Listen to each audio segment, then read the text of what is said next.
ngora igo.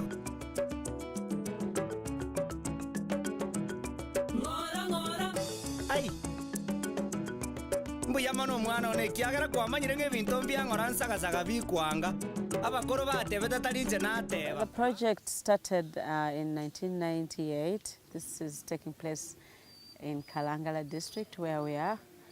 And the oil palm component is a public-private partnership where we have the private sector partner has put in over $70 million in the project. This project is funded by the International Fund for Agricultural Development, the government of Uganda, and a private sector partner, and farmers have a contribution in terms of sweaty equity.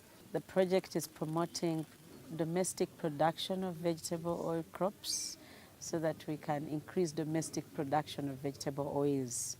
Because as we speak now, Uganda imports over 70% of its vegetable oil requirements, and yet we do believe that we have a suitable environment for us to be producing enough and actually be able to export to the regional market, to the markets around us.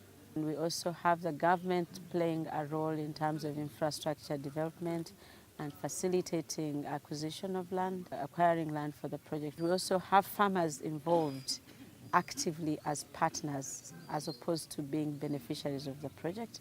In this case, they are partners, they are active players in the implementation of the vegetable oil development project.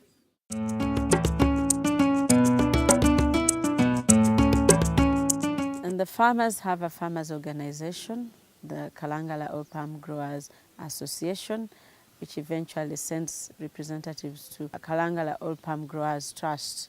The farmers' leadership is democratically elected. So these structures are intended to help ensure that the farmers' issues are raised at different levels and they are heard and incorporated in the project.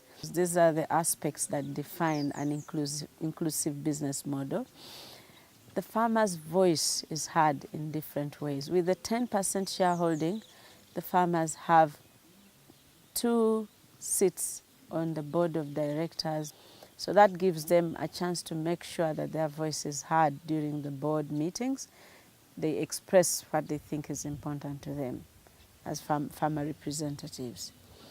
In addition to that, there is a pricing formula in place that determines the price that is paid to the farmers for their fresh fruit bunches. It's not the private sector partner that determines the price. The price is tagged on the international price of crude palm oil, and it takes care of the transport cost that the private sector would have had to pay if they imported crude palm oil.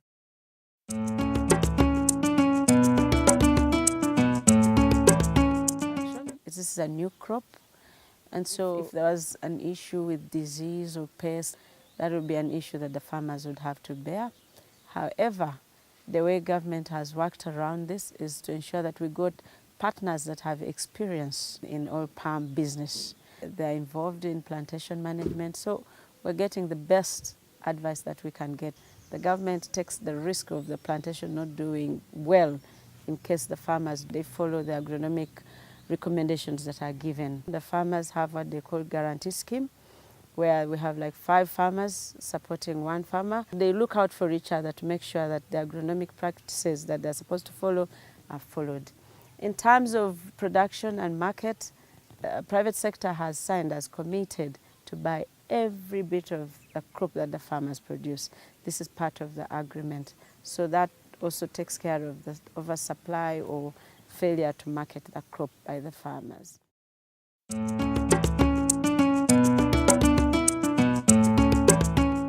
The dividend will meet community needs. Even they eventually get money out of it, they will address things like the road network. So the dividends won't be divided among the individual farmers, but they will do things that affect the community. They will be addressing some of those needs.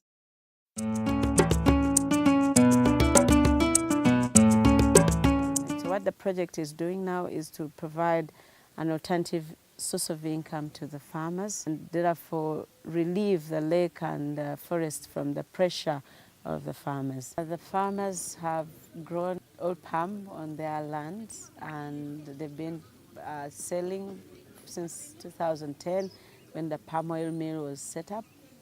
And we're seeing lots of changes. As we speak now, we have over 1,600 farmers that are participating in the project, and about 600 of these are women farmers.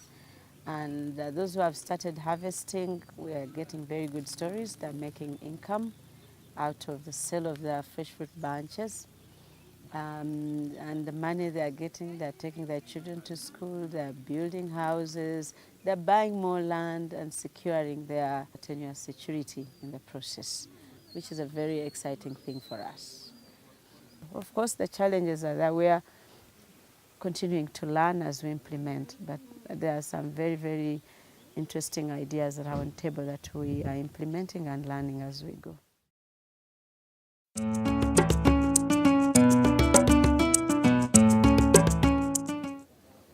I think some of certainly what I've learned is that there are a range of ways in which these business arrangements can be set up and that they can indeed benefit smallholder farmers. Vegetable oil plantation there, I think that is good chance for the people to improve their livelihood through the oil plantation, the similar like this in our country, through PPP. So we have a rubber tree plantation and it linked to smallholder. So this is a case, and also this is good for us to see and then how link between private sector and the community, especially for the smallholder. The learning route in Uganda is the best.